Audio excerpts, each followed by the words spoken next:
It's nice. It's been good. I haven't been here very long, but it seems like a nice place. So what's your impression of your role on the team? Well, right now I'm learning as fast as possible. Wherever, trying to get all that info in and be caught up for when I can get out on the field, and we'll learn more then. But I'm just gonna try and come in here and play my best ball, and that'll be it. Matt, did they portray this to you as a chance to compete for a starting job against Eddie? I'm going to come in and compete. I mean, that's how it's going to be. That's how it is everywhere.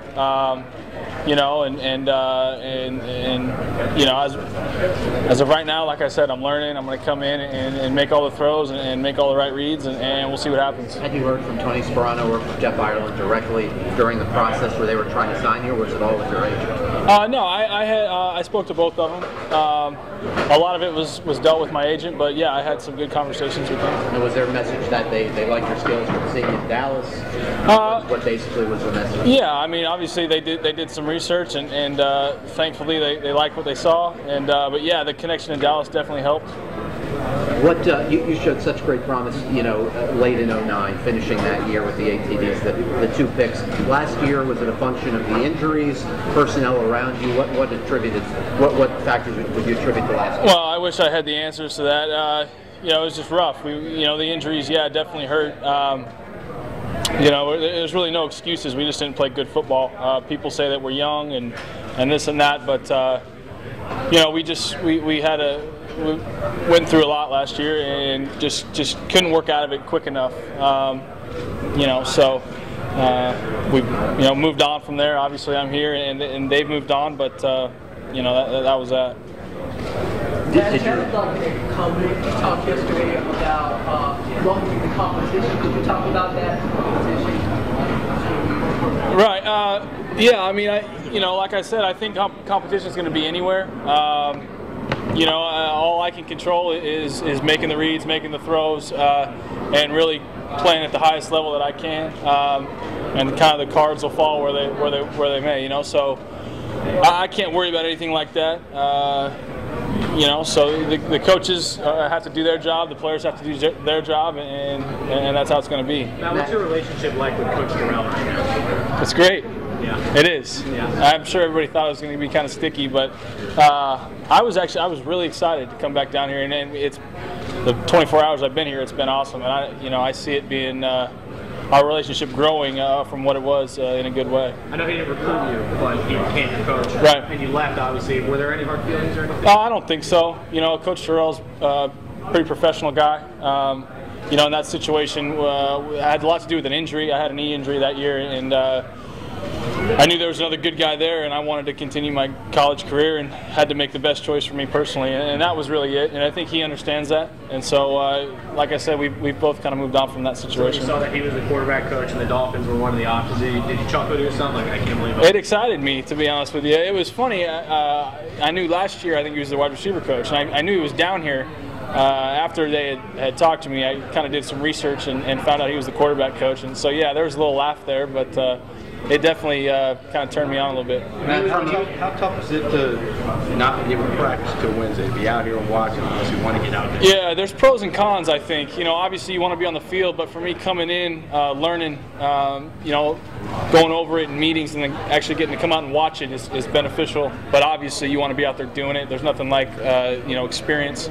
So that hurts, but I think it's a nice little cushion here before I kind of get thrown in there and have to go out and play. Matt, from a personal standpoint, as you look at your 09 work compared to your 2010 work, if you studied tape or something like that, what sense do you have as to why you were better in 09 or what you didn't do as well in 2010 as 09? I think, you can go into all the fundamentals. I think there was a big sense of calmness, if that makes sense. It was more fluid in 09. And again, I wish I had an answer for you, but I don't. For some reason, it just wasn't clicking. We had good points last year, but it was just one of those years. So. Did the concussion impact your play, do you think? I don't think so. I mean, I practiced, Wednesday, so I missed a day.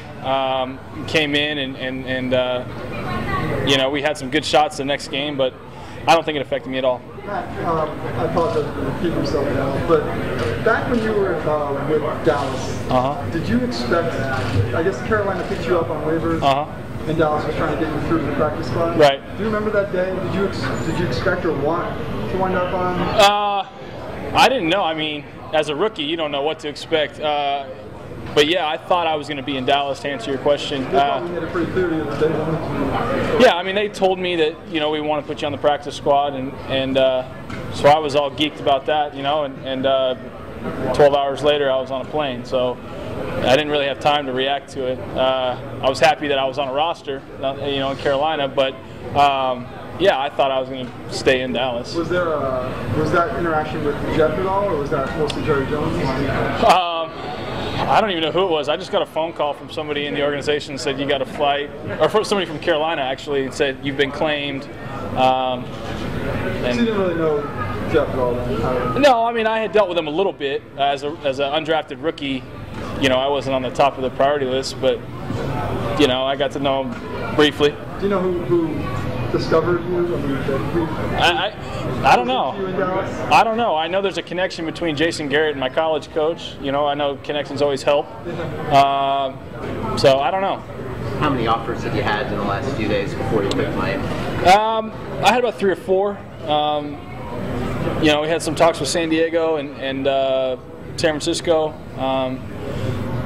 and you know, Miami just seemed like the best fit for me, and knowing people down here was obviously a big deal. Obviously, Coach Sperano in Dallas, and then with Carl here, made it kind of a good choice. 2 more guys. Matt, can you talk about the cutthroat of the business? You know, one day you might be here, one day you're not. Yeah. You know, that's why, to kind of piggyback on his question, to sit back and watch and kind of get a little head start is big, because, you know, it's a performance-based business, and if you're not performing, you know, they're going to go get somebody who does, and you know, 1 minute you're on top of the world, and you know, the next minute you're 1-8, you know, so you just got to stay really focused and really prepare, and you really need to play your best ball at all times.